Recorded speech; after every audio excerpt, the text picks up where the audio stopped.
Tulong. Lola! Luma! Apo! Checking for Ano busy na ako, nangyayari Dok. sa apo Okay. ko? Ano nangyayari, Dok? Bakit pinasok niya yung illegal na laban na yun? Bakit niya pinasok yun? Doc, hypertensive, 170, 110. Kasi lahat ng buto eh, parang ako na rin nagpahamang sa kanya. Kasi pinayagan ko siya mag-boxing. Apo naman.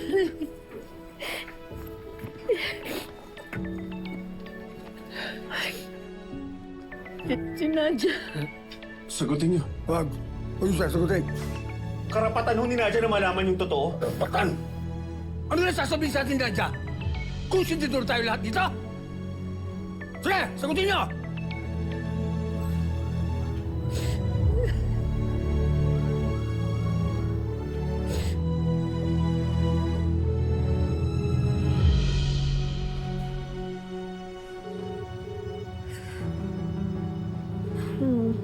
Ano ba yan?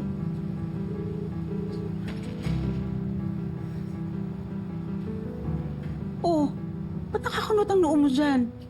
Ang wrinkles. Nagtataka kasi ako kay nanay. Palagi naman niya sinasagot yung tawag ko. Pero nga hindi na-drop call niya ako. Pati yung anak ko, hindi ko makontak. Baka naman busy. Tsaka anong oras na ngayon sa Pinas, no? Malamang tulog na yun. Baka nga.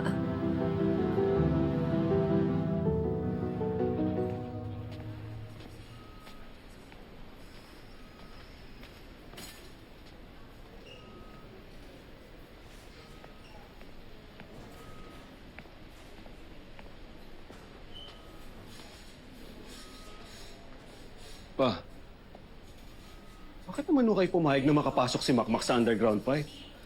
Ano nakalusot sa inyo yun? Ako ba sinisisi mo dahil ako ang coach?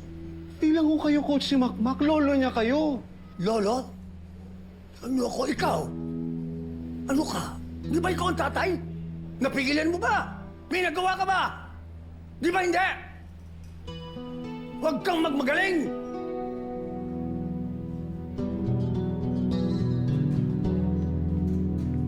Family of patient Makisig Batumbakal, please.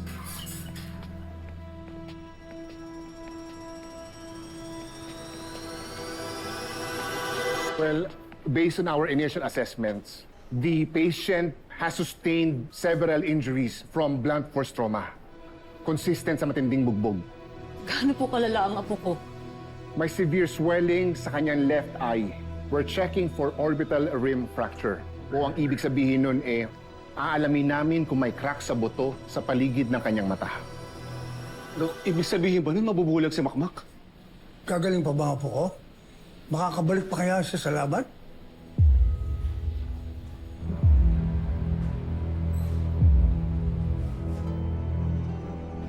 So unahin niyo pa yung boxing kaysa kaligtasan ng apo niyo?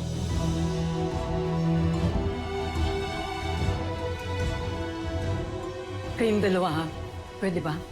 Huwag dito, huwag ngayon. Pwede? For now, we have ordered a CT scan to confirm yung extent ng injury sa kanyang mata.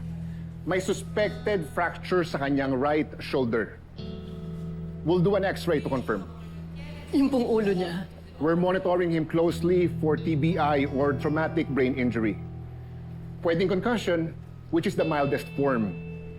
Pero with the mechanism of injury, we're watching out for more serious conditions like intracranial bleeding, epidural or subdural hematoma.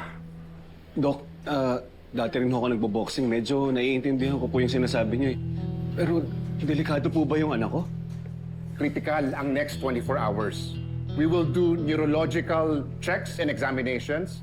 Kapag may pagdurugo sa loob ng ulo niya, ay mas lalong lalala ang kondisyon niya ng mas mabilis.